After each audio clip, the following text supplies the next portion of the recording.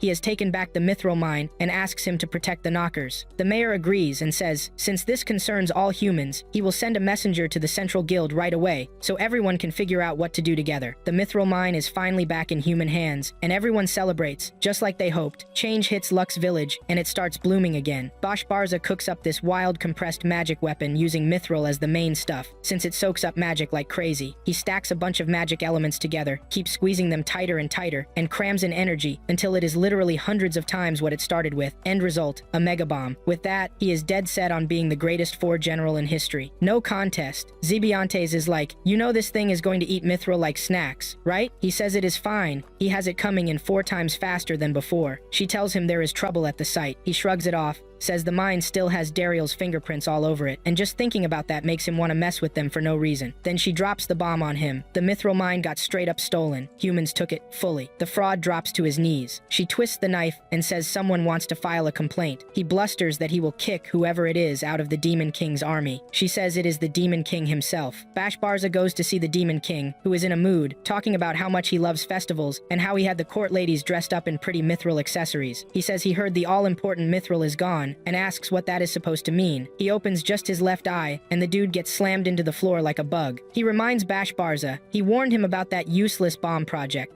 Bash Barza is struggling to lift his head and says the portion for accessories was covered in the extra order. The Demon King tells him asking for 4 times the normal amount is impossible. Then he closes his eyes and admits the accessories thing was just a pretext to stop him from building the bomb. He says Bash Barza made a colossal, unmatched mess up and has to fix it now. He tells him to apologize. Bash Barza tries to talk back, and the Demon King cuts him off. Apologize. Bash Barza bows with his face to the floor and apologizes. The Demon King tells him he should have leaned on Dariel more. It might have helped him think straight. He keeps hyping Dariel, saying Dariel is the reason Bash Barza's dad did so well as one of the 4 generals. After Bash Barza leaves, the Demon King wonders what that fool will try next, knowing Dariel is not around anymore. The Lux village is getting louder and busier by the day. Gashida is about to start a brawl with some adventurers from Campbell Town when Dariel steps in to stop him. The leader of the Campbell crew introduces himself, Fitbitten. He says he heard Lux village only had 2 dumb adventurers. Dariel introduces himself, and Fitbitten spots his D rank and does a double take. He says he heard the 2 of them took back the mithril mine and wants to know what trick they pulled. Dariel says they just got lucky. Fitbitten says yeah, that is the only way it could have happened. Then he announces they will take over all mine-related jobs, and Dariel and Gashida can go back to their side gigs. He even tells Dariel to keep a tight leash on his dog, Gashida. Dariel asks if they were the ones who went after the Blaze Death Scythe. They are shocked he knows. He says the Blaze Death Scythe showed up near them, and from what he heard, the Campbell adventurers tried to corner it and botched it. It ran off to Lux village and Gashida spotted it first. Gashida fires back that Dariel is the one who took it down and cleaned up their mess, so they should at least say thanks. The adventurers are stunned. They hype Dariel up to a rank among themselves on the spot, toss him in the air, and cheer. When Dariel gets home, he finds out the mess-up squad was actually Fitbitten's party. A man named Bestfred from the Central Guild shows up to see Dariel. He says he came to negotiate with the Knockers, but they were wary of him for some reason and said they would only agree to Dariel's words. Dariel says the Knockers were tyrannized by demons, so trusting outsiders is going to be hard right now. Bestfred asks why they only trust Dariel, and Dariel says it is probably because they feel like he saved them from demon rule. Bestfred asks Dariel to be their go-between, so negotiations do not fall apart, and Dariel asks what happens to the Knockers if talks fail. Bestfred says their cooperation is essential, but they do not want to force them, that is why they need Dariel's help. Dariel goes to the Knockers and asks them to hear out what Bestfred has to say. Bestfred is shocked by how they respond. The useless, hopeless adventurers from Campbell roll up to Dariel outside the mine. They say they are on a bodyguard quest and will not let a single demon through. Then an announcement goes out to the slaves. The Demon King has forgiven them, and they should return. Hearing that, Dariel wraps himself in his aura, kicks up his speed, and bolts. He hits the forest and runs into Rizet and some soldiers. He ducks into hiding the second he spots them. Without knowing who is there, Rizet raises a water wall and tells the adventurer to back off. The soldiers use that window to stand down. Dariel steps out and reveals himself. Rizet jumps in and hugs him. He tells Dariel everything has been chaos since he left. After that brotherly moment, they stand facing the sea, and Rizet asks Dariel to tell him what he has been doing this whole time. Dariel reveals his real identity to Rizet, shows him his adventurer badge, and says he is human. He asks why Ryo is there. Ryo says it is all his fault. Day-to-day operations in the Demon King's army are a disaster now, nothing like when Dariel was handling things. He says the Demon King gave him permission to properly reconcile with the Knockers, fix any bad blood, and show the demi-humans they are the precious foundation of the army. He asks Dariel to come back. Dariel points out the obvious: he is human. Ryo says he will keep that quiet. Dariel says he was fired by the top officers. Ryo says someone among the top officers wants him back. Dariel tells him that when he was fired and lost, some people took him in, and now he wants to work for their sake. Ryo pushes hard to bring him back, but Dariel shows he is not the weak guy he used to be. Then Dariel floats a business idea. Do the demons want to buy mithril? Dariel brings Ryo to meet hexagon-headed Best Fred. He tells Best Fred that yeah, it is the humans' turn to control the mithril, but hoarding it will spark a full-on war because a mithril shortage is deadly for the demons. To keep the humans on top, Dariel suggests pricing it at 4 times the market rate for demons. Best Fred says that might be too steep, but Ryo says demand is sky high and demons will pay whatever it takes. Irrelevant Fitbiten tries to make himself matter and objects. He lunges at Ryo, saying humans do not have time to negotiate with demons, but Dariel blocks him. Dariel says mithril is trivial, and nobody is going to bleed over it ever again, which is exactly why they need to talk. Best Fred reminds Fitbiten he is useless at talks like this, and the only thing he is good at is the job he was hired for, being a bodyguard. The brains get back to business, and Dariel tells Best Fred that Ryo is a demon they can trust, which is why Ryo came alone. Best Fred agrees to the deal, and they start hashing out the logistics. Dariel gets assigned to build a mithril workshop, and when he goes to check out the old one, he finds Fitbiten and his party already in there. They lock eyes for a bit, super awkward, and then Fitbiten's like, "You can leave the rest to us." Dariel tries to explain. Best Fred gave him this job, but Fitbiten hits him with, "Why would a D rank like you mess with a B ranker's plans?" Dariel checks in with the mayor, and the mayor's real talk. Defending the mine was the one thing Campbell Town could claim, and now that they lost it, they're on edge and desperate to prove they're useful too. Then Malika sprints in, freaking out, and drags Dariel along. She says some old guy visiting the village touched her milkshakes. They confront the old man, and he's like, "Go get someone stronger, not this incompetent piece of garbage." He sizes up Dariel and says his sword tells him everything he needs to know. Malika steps in, hyping Dariel up hard, and the old man's shocked Dariel pulled all that off with such trash gear. He rubs his palms against Dariel's palm to feel his aura, and no joke, Dariel's got max aura in all 4 types. The old creep lights up and introduces himself, the Mithril Smith. Smith. Dariel and Malika are like, "No way your name is Smith and you're a Mithril Smith." So Smith flashes proof and says he's here on direct orders from the Center Guild. He's ready to hit the smithy, but Dariel tells him adventurers from Campbell Town are running it. Smith figures they outrank Dariel, so they will not listen, and decides to show off his negotiation skills. After Smith just straight up assaults Fitbiten, Fitbiten caves, and gives them a corner of the workshop. Smith gets to work, flexes his craft, and forges a clean,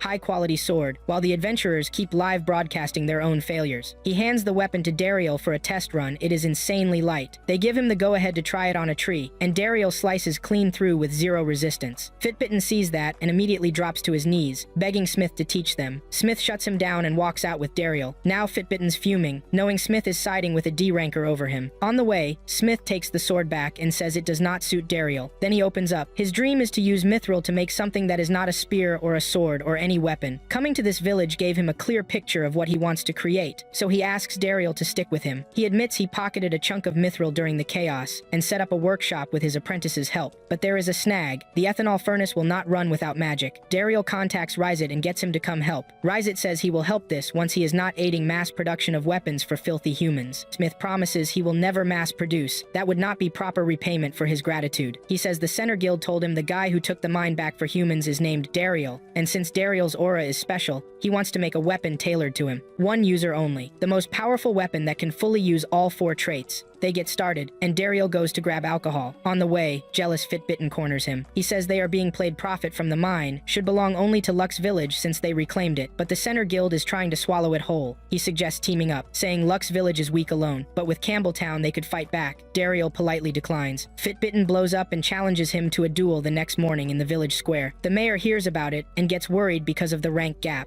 He explains people use duels to get revenge, because if someone dies in a duel, it does not count as murder. If Dariel backs out, they lose. Campbell Town takes the mine. Dariel accepts, and Smith offers to teach him how to use a mithril weapon. Duel day hits. Both sides show up with mithril gear. Dumb Fitbiten flexes his knockoff mithril toys like he ordered them from AliExpress and cackles when Dariel pulls out a mithril knife. The mayor lays down the rules. Fight until someone surrenders or cannot keep going. Dariel takes his stance. He has a lot to protect, and he has to win. Before the signal, Fitbiten even offers to wait while Dariel fetches a real weapon, but then Dariel's first strike shocks him. Fitbiten rushes in to close the gap, and Dariel extends his blade to push him back. Fitbitten finally gets in close, and Dariel slices his bargain bin Walmart shield with the Hermes sword. This blade can change shape based on the aura running through it, and with Dariel's aura, there is no limit to its forms. Dariel chops Fitbitten's sword clean off, which should auto-lose him since he cannot fight without a weapon. Still trying to kill Dariel, Fitbitten summons a long mithril sword, and Dariel morphs his into a whip. Fitbitten charges and takes another L, getting smacked around like a kid by Dariel's whip. After the fight, Best Fred apologizes to Dariel and promises the Campbell Town adventurers and their guild will face serious punishment. Dariel asks to decide the penalty himself, and Best Fred agrees. Dariel orders them to repair all the houses damaged during the fight. Then Best Fred invites Dariel to work with the Center Guild. While Dariel is thinking it over, Malika comes up and asks to talk. Dariel knows he messed up big time, and at this point he's pretty much expecting death. Malika breaks the silence and says she wanted more time to talk when she found out he was heading to the Center Guild. She tells him the village has gotten better since he came, and ever since he brought Mithril back, tons of people have started showing up. She thanks him for giving her a special feeling, and says she'll be cheering him on with everyone forever, so he should go all out at the Center Guild. He knows she's the type to keep smiling for everyone else's sake, so he tells her he is not going. He says he is thinking of turning the offer down because Lux Village feels like home to him. Malika hears that and starts crying happy tears, saying she is glad she can still be with him. Full Bollywood energy, they touch foreheads, and the local now has even more reasons to stick around the village. Over at the Demon Castle, Bashbarza goes to see his father. Then he finds him outside heating up a giant fireball and asks what he is doing. Dad says he is doing rehab to heal the wound he got from the hero faster. He invites Bashbarza in and asks the useless boy if he is making good progress with the 4 generals. Bashbarza says he is, and his father asks if he is listening closely to what Dariel says. He explains that everyone made a huge fuss when he announced he was retiring, and because he was the strongest, they really did not want him to step down. The youth of the 4 current generals made everyone nervous, since they were expected to be incompetent fools, but Dariel shut all that anxiety down. He had served the previous 4 generals perfectly as an aide, and because he stayed, they were able to put a stop to the objections. Bashbarza's father asks if he remembers what he said when he passed his spot among the 4 generals to him. Bashbarza repeats it. Meeting Dariel was the greatest stroke of luck in his life, and passing that good fortune on to him was how he celebrated him taking the position. His father asks about Dariel, and whether he is not giving Dariel any trouble, and the brat lies, saying he would never. The miserable fool goes on to say Dariel is serving admirably as an aide to the 4 generals and there is nothing to worry about. His father flips the table into his face and follows up with a blazing punch. Eyes red, he says tons of demons have appealed to him, saying their sons and nephews were dismissed as aides to the 4 generals and asking for mercy. He says he does not believe Bashbarza would be stupid enough to toss away a treasure like Dariel. He orders Bashbarza to bring Dariel back immediately and grovel at his feet, begging for forgiveness, because that is the only path left for him to continue as one of the 4 generals. Bashbarza stands up to his father and says he would never rely on trash like Dariel. He declares he is the son of the strongest in history, Grand Barza, and he will succeed by his own power alone. The next morning, Dariel is asked to handle a bunch of herb gathering quests, since they are piling up. He agrees, but first he helps Malika's mom with the laundry. Seeing how close he and Malika have gotten, Dariel starts thinking about marrying her. A bunch of past moments between them make him feel awkward around her parents. Then the mayor picks up an axe and tells Dariel he wants a private word. In his office, he tells Dariel that he and his wife are getting old, and it is time for Dariel and Malika's generation. Dariel figures the mayor already knows what happened last night. The mayor says he wants Dariel to take his place as mayor, and Dariel is shocked. Malika is watching from behind, and Dariel accepts, but first, he asks for Malika's hand in marriage and promises to devote everything to making her happy. The mayor agrees. And then Dariel formally proposes to Malika. After a full-on Bollywood celebration of joy, she accepts and says the 3 of them will be happy together. Yeah, she definitely took in those seeds last night. Dariel ends up marrying Malika and becomes the mayor of Lux Village, and over the next year, Lux Village keeps getting bigger and bigger. Dariel heads home and gets greeted by his wife, Malika, and their son, Gran. Gashida rushes in and tells him the hero is coming. Dariel asks the guildmaster, Malika's dad, if the hero is really that big of a deal, and the guildmaster says the hero's job is to defeat the Demon King. The title goes to only one person, and they are the strongest of all adventurers. The demons see the hero as nothing but a killer who goes after anyone he thinks is a threat, no matter who they are. Dariel wonders why the hero is coming here, maybe to take care of him, a former member of the Demon King's army. The guildmaster assigns Dariel to welcome the hero. When the hero arrives, Dariel hides his face a bit, but is surprised it is not the bearded guy he used to know. The hero is a girl. He steps up for the formalities, and the hero introduces herself as Lady. The spearman introduces himself as Sisha, and the shield introduces herself as Sadome. Dariel says he is surprise, the hero is a woman, and she explains her predecessor fought a demon to the death, took back-to-back losses, and retired afterward. The hero tells Dariel she wants a custom mithril weapon made to order, and soon after, they are welcomed into the mayor's home. The next morning, Lady tells Dariel they've got 2 goals in the village. First up, mithril weapons. She's hoping he'll let them see the gear right away. The guildmaster says this will be Lady's first time seeing mithril, so he leaves it to Dariel. Dariel takes them to the only forge in the world that can work mithril, and they're stunned to see the operation already in full swing. He hands them a weapon to test, and explains that mithril is fundamentally different from other metals. Its standout trait is that it's insanely permeable to aura. He introduces them to Sakai, their #1 smith. Dariel adds that, just like Smith Sakai's master, Sakai can figure out someone's aura type just by holding their hands. Sakai holds hands with Lady and says her type is slash. Then Lady tells Dariel her second objective, the 4th party member. She says they've been searching for a 4th for a long time, and right then, the degenerate named Gashida barges in and tells them to leave it to him. They set up a heroes party selection tournament. The method is a head-to-head showdown, 3 versus 26. Lady, Sisha, and Satome go up against 26 fodders, and in under a second, the fakes get completely obliterated. Just when they think it's over, Gashida fires an arrow at them from far away, and Lady rushes in to attack him. She realizes his power level is crazy, but his accuracy is iffy. Right after she starts closing in, he controls the fallen arrows and sends them after her. She's about to unleash a heavy attack, but Dariel shuts it down by throwing an apple at her. Turns out Gashida leveled up a lot in a year and has already hit rank B. Even though Gashida calls himself a disgrace, Dariel hypes him up, saying he's Lux Village's strongest adventurer. Lady hears that and challenges Dariel to a one-on-one. Dariel says he's retired as an adventurer, but she says she can feel he's got power beyond Gashida. She goes in, and he shows off the power of his mithril sword. He swings her around and plays with her like it's nothing. Seeing how strong he is, she gets serious and draws her blade, using a technique similar to the previous heroes. Dariel's got experience with that move, maybe even a bit of PTSD. But this time he neutralizes it, leaving Lady stunned. Realizing how strong he is, she begs him to join, saying he's the final member they've been hunting for.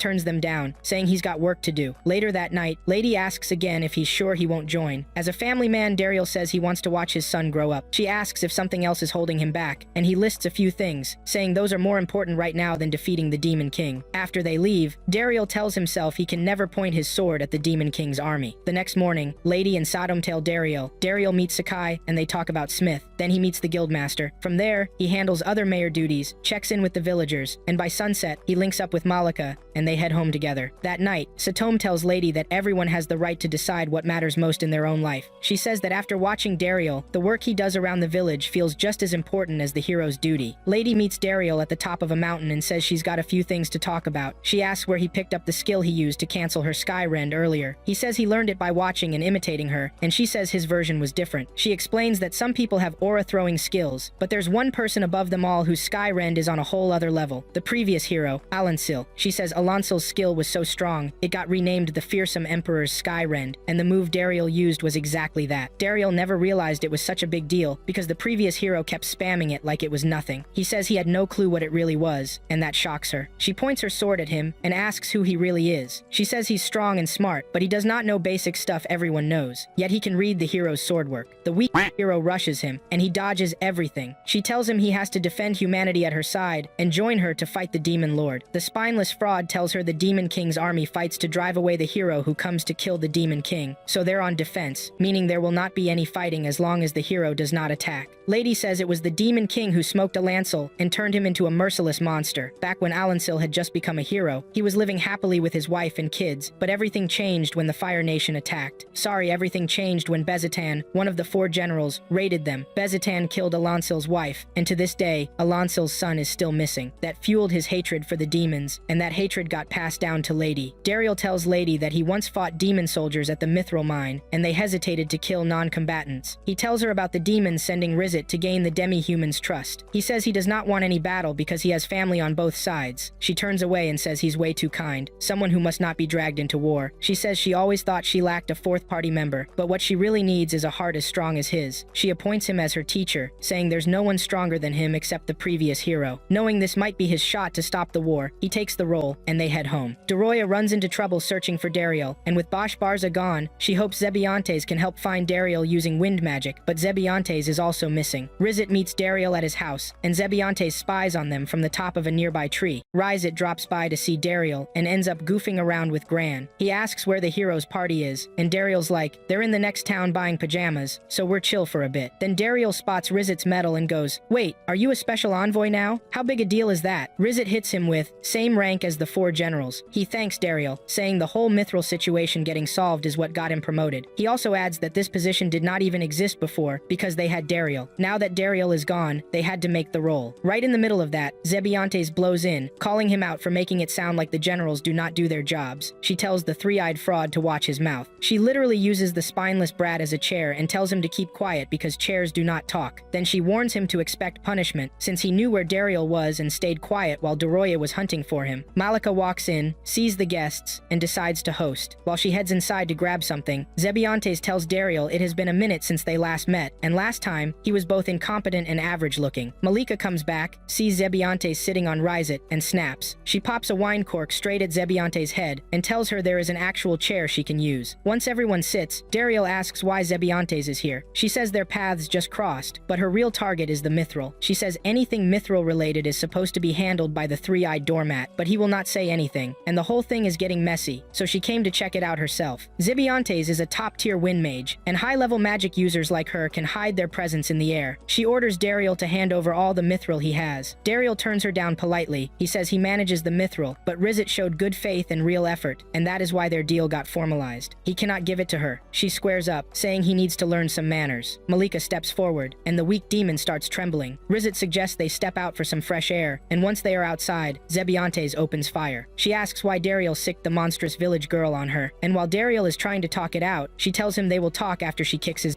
Dariel tells Rizet to stay out if he fights a 4 general. He could lose his position. Zebientes asks if Dariel is not ashamed to rely on weapons as a demon. He leaps in and goes for a slash, but at the last second switches to a sting and lands his blade right by her neck. Realizing she could have died, the shameless brat says it does not count. She claims she went easy and wants a rematch. After the clown racks up loss after loss and still refuses to accept defeat, she decides to blow away the whole village to find the mithril. Dariel uses Skyren to swallow her geostorm, and the pathetic demon takes another L for the umpteenth time. Right before she crashes, a chain of events plays out that ends with Dariel offering her mithril worth a set amount. In return, he tells her to keep him, Rizet, and the village confidential. With no other choice, she agrees and they shake on it. She asks for a weapon like his mithril sword. He says she cannot get the exact same thing, but they can make her something. He introduces her to Sakai and tells him she wants something like that, Hermes' sword. Time is ticking, so Rizet says he is heading back, and that is when Dariel remembers the hero's party is about to return. It would be bad if they ran into a 4 general, so he decides to stall them while Sakai takes his sweet time, taking Zebientes' order and keeping her occupied. Dariel meets the hero's party and hands out chores to slow them down. As soon as Lady finishes her 1,000 sword swings, Dariel lets her go clean up. Just when he thinks he is in the clear, he runs into Sakai in the bath, and Sakai apologizes for not holding out longer. Lady walks into the bath and finds Zebientes there. She sits next to her and realizes she is the General of Wind. Dariel eavesdrops, and when they are about to throw down, he barges in to stop them, hands landing in the worst possible places, so the degenerate eats a twin strike to the face. That night, the dining table is tense, as Dariel sits across from Zebientes and Lady. Lady asks why he is acting buddy-buddy with one of the 4 generals, and with no way out, Dariel spills everything. He tells Lady he is a human raised among demons, shocking everyone. Malika says she knew since he told her right after he proposed. Lady says she gets it, then asks why Zebientes is here at all. She tells Zebientes to go back to demon territory if she values her life, and Zebientes snaps back, telling Dariel to keep his minion in line. As Dariel tries to calm them, Malika slams a pot of stew down and says if they go all out against each other, they will understand one another. Both agree to a duel. Dariel offers to witness but makes them promise not to kill each other. Zebientes refuses if they are fighting. She wants to go full power. Hearing that, Dariel threatens to cut off her mithril supply, and she caves. The duel goes down the next morning on a plain in the western forest. When they show up, Dariel finds Sakai holed up between the two. He got forced to forge a mithril weapon overnight for Lady. The fight kicks off. Zebientes makes the first move, but Lady cancels it with Skyrend. Lady rushes in with her sword, and Zebientes blocks with her wings. They are evenly matched, trading blocks, until Lady blasts Zebientes into the ground and drops her blade right by her face. Zebientes grins and fires back with her high-end move, Symphonic Laser. Lady fires Skyrend to negate it. Sadome throws up a barrier around the spectators, and as she struggles to keep it up, Dariel casts his own barrier, surprising her. With both fighters worn out, Gran slips out of Malika's arms and runs to Lady, but a rock breaks loose midair and flies toward his little head. Dariel dives in and grabs him while Lady and Zebientes blast the rock apart. The two beasts call it off after that. Lady tells Zebientes that, during the fight, she felt neither of them actually wanted to kill. With that, the two of them get closer. Sisha tells Dariel he ran into the most insane dude on his journey, and surprise, it's Alancel. Zebientes peeks in through the door and tells Alancel to cover up his boobs. She has no idea who this guy is, so Dariel fills her in. Alancel survived Granbarza's flaming goal of endless searing screams. He's like a battle machine. No tears, no blood. The village kids start crowding around him, and Dariel shields Zebientes, bracing for an attack, but then Alancel just starts playing with the kids like it's recess. Total curveball. Dariel invites Alancel into his house, while Zebientes stays tucked behind him. Alancel suddenly grabs Zebientes' hands to greet her, and Dariel quietly tells her to run the first chance she gets. He warns her Alancel can sense magical energy, so she should wait till she's out of the village to use magic. Dariel asks why Alancel came, and Alancel says he heard his apprentice, Lady, has been causing trouble here for a while. Lady apologizes for taking so long on her journey to defeat the Demon King, but Alancel says it's his fault, and now that his wounds are healed, he's going to drill into her everything he forgot to teach. Lady's hyped to train with him again, and Dariel offers to take them to the training ground, but before that, Alancel says he felt a sketchy presence earlier. He points at the window. Yeah, it's the comic relief clown, Gashida. They hit the training ground, and Alancel tells Lady to attack whenever. Airheaded Lady charges in, and Alancel dodges every strike while casually signing autographs. He proves how useless she'd be in a real fight, disarms her, throws her down, and reminds her how worthless she is. Then he admits her sword skills did improve and asks who taught her. She says Dariel gave her lessons, and honestly, besides Alancel, Dariel's the strongest person she's met. Alancel draws his weapon and asks Dariel to spar. Dariel chickens out, says he's retired, and the villagers start losing faith. Gashida steps up to defend him, which fires Dariel up enough to step in. The second he enters the ring, Alancel's aura shifts super intense, and Dariel freaks. He backs out again, suggesting they eat first. While they're eating, Zebientes watches from a distance. A towel flies off the line. She uses magic to snag it, and instantly Alancel senses it. He draws his weapon and hurls it at her, pinning her down. He appears in a blink and goes in to finish her, but Dariel blocks the strike. Alancel's ready to take out the demon, but Dariel says nobody dies in this village, not even a demon. This isn't Dariel's first time facing Alancel, but before, Granbarza was always there to shield them. Dariel tries to talk him down, but Alancel's not listening. He moves in on Zebientes, and every one of Dariel's attempts to stop him gets blocked. Dariel gets blasted back but hooks Zebientes with his sword and pulls her into safety. Her Lady and Gashita notice the chaos and run over, but Dariel tells them to stay back. Alancel walks up and says he didn't think anyone else had all four attributes besides him. Back when he was a hero, he always chased the strongest, so he wonders why he never crossed paths with Dariel. He tells Dariel to become a hero so they can rip the demon race out by the roots, but Dariel refuses. Alancel goes for fearsome Emperor's Sky Rend, infused with Sting Aura, and Dariel blocks it with the same technique. Lady tries to stop Alancel from going any further, and he tells her to get into the kitchen where she belongs. He steps up to Dariel and asks why he's protecting demons. Dariel says race doesn't matter, he just doesn't want anyone getting hurt. He says he knows Alancel's story and can imagine how painful it is to lose someone close. He adds that Zebientes, trembling behind him, is precious to him too, and losing her would hurt. Alancel asks why he cares so much about demons. Dariel says it's because he was raised by demons. Granbarza meets the Demon King, and this time the Demon King actually looks like a demon, not a kid. He tells Granbarza his form reflects whoever's looking at him. That means Granbarza's gotten stronger, so he looks terrifying to him, and Bashbarza's weak like a cockroach, since the Demon King looked like a child to him. Granbarza asks the Demon King to fire his son, Bashbarza. The Demon King asks why, and Granbarza says his son is a failure and has hidden away for over a year, abandoning his duties as one of the four generals. The Demon King warns this will hurt his son's prospects, and Granbarza agrees, but says it's for the good of the Demon King's army. The Demon King calls him out, saying it's selfish anger because Dariel got fired. He then tells Granbarza that Dariel is in Lux Village, a human village southwest of the Demon Kingdom. Dariel's settled there and probably won't want to return. The Demon King adds he heard Dariel has all four types of aura like the previous hero, and Granbarza is stunned, remembering the last words of the General of Water, Bezitan. Bezitan had said he left behind something that could be a secret weapon against the hero, and that something was young Dariel. Dariel tells Alancel that Bezitan found him 33 years ago and entrusted him to Granbarza, who raised him. Bezitan was the one who raided dated Alancel back then, and it finally clicks for Alancel. He asks Dariel his age, and Dariel says 33. Brainless Dariel hadn't connected the dots this whole time until Alancel hugs him and says he's his son. Alancel explains he lost his family 33 years ago, and the 4 aura attributes are passed from parent to child. He spots a demon at the mountain peak and fires a blast, but Granbarza blocks it. Granbarza walks up and tells Dariel he's gotten a lot stronger. Alancel pulls out his weapon, ready to roast Granbarza, but Dariel jumps in between them to stop the fight. He tells Alancel he's all messed up after hearing he's his son, and that he owes Granbarza so much for raising him, so Granbarza should be allowed to talk. Granbarza tells Dariel he realized he was human back when he turned 5 and could not use magic. He says he agonized over it but could not let go. Granbarza hugs Dariel and tells him he is the pride of his life and the reason he always wanted to get stronger. Alancel drops his weapon and blames Granbarza for stealing the time he should have had with his son, the time he was supposed to turn into strength. He says hatred and rage made him this strong, and even if his son is still alive, the time they were supposed to share will never come back. Granbarza tells Alancel he does not need to carry that hatred, and instead he should send it his way. He says what Bezitan did was absolutely vile, and he has to take responsibility for his associate's crime. Alancel picks up his weapon again and says maybe his revenge was always meant to end like this. With both of them fired up and ready to redraw the map, Dariel knows he has to stop it, but the fool also knows it would not be right when Granbarza wants to atone. He also knows he has no right to stop Alancel from taking revenge, and while he is trying to figure it out with the IBM 650 he calls a brain, Malika cools the hotheads by dumping water on them. She tells them not to show their grandsons the ugliness of fighting out of hatred, and both of them are stunned. She shows them Dariel's son, and thanks to her, Dariel knows what to do next. He walks up to Granbarza and tells him to stay alive no matter what, if he wants Dariel's happiness. He tells Alancel to spend time with his grandchild, knowing he can never get back the time he lost with his son. Over in the Demon Kingdom, Bashbarza throws an advance party for becoming the greatest of the 4 generals, and the moment he walks into the hall, he wonders if everyone is late. He gets told no one is coming, and they all turn down his invite. The receptionist also tells him his father already met the Demon King and petitioned to fire him because of how big a failure he turned out to be. Bashbarza says he found and perfected a secret plan to beat the hero, and he gets told it is too late. He asks what he should have done, and they say things might have been different if Dariel were around. Seeing how everything revolves around Dariel, Bashbarza loses it and decides to go after Dariel. While Granbarza and Alancel are playing with Gran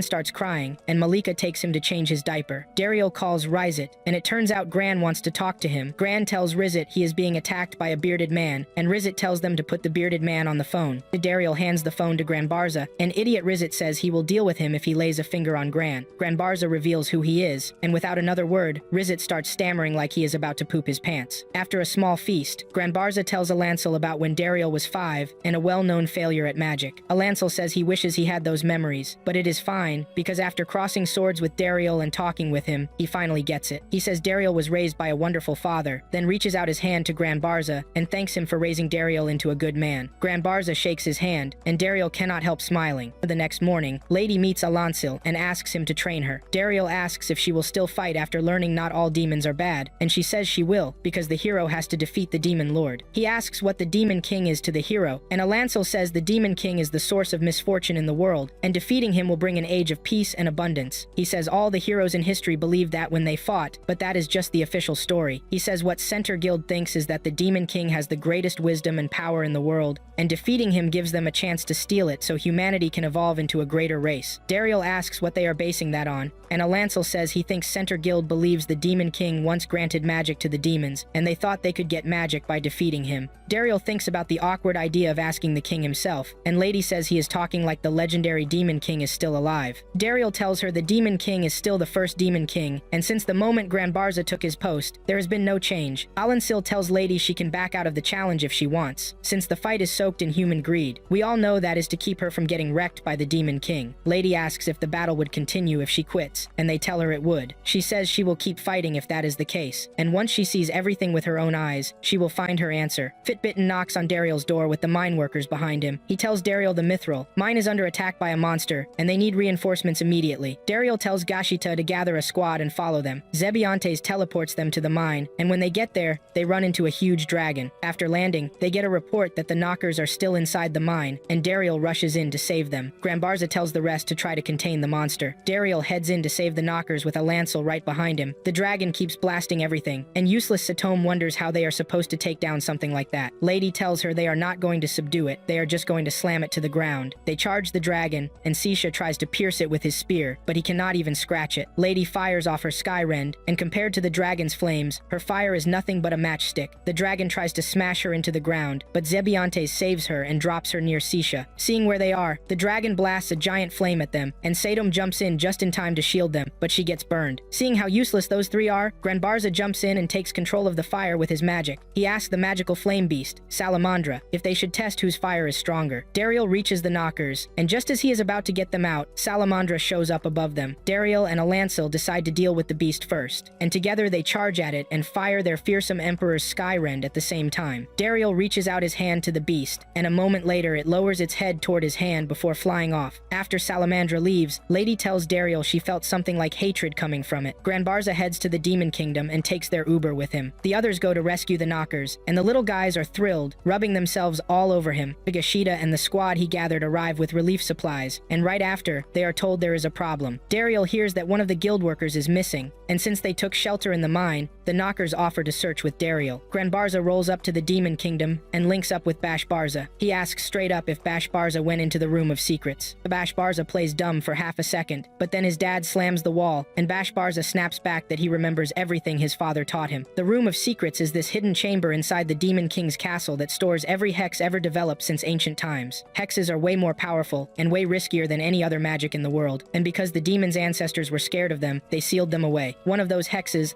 lets you force a magical beast to serve a master. Granbarza says he sensed a trace of Bashbarza's will from the Salamandra he saw at the mine. Bashbarza asks if they are done there, saying he has an important errand. Granbarza once again compares Bashbarza to Dariel, and the self-absorbed fraud loses it. Granbarza calls him out for using the hex called spirit synchronization magic. He explains that the hex weakens the caster's body and eats away at the mind, blurring the line between yourself and others. Seeing his foolish son resort to hexes while serving as one of the four generals makes Granbarza furious, and as he moves to strike, Bashbarza summons Salamandra. Bashbarza heads off toward the two heroes, aiming to take both out at once and rack up a new achievement. Meanwhile, Dariel and the knockers are deep in the tunnel looking for the missing guild worker when the whole place shakes. They are about to turn back when a voice tells them to wait. A huge face pushes out of the wall and asks if they know a man named Dariel. Our guy tries to run, saying he does not know that person, but the face blocks the way. It says its body got scorched by his old friend, Salamandra, and it is Dariel's fault. Dariel finally owns up, and even the face cannot tell if he is a coward or crazy brave. Dariel apologizes for any trouble he caused, and the face explains that Salamandra reflects the caster's rage. It tells Dariel to bring out the piece of its body that everyone calls mithril. Dariel shows his sword, and the face is stunned at how beautiful its body has become. It reaches out to reward Dariel. It grants him admin access,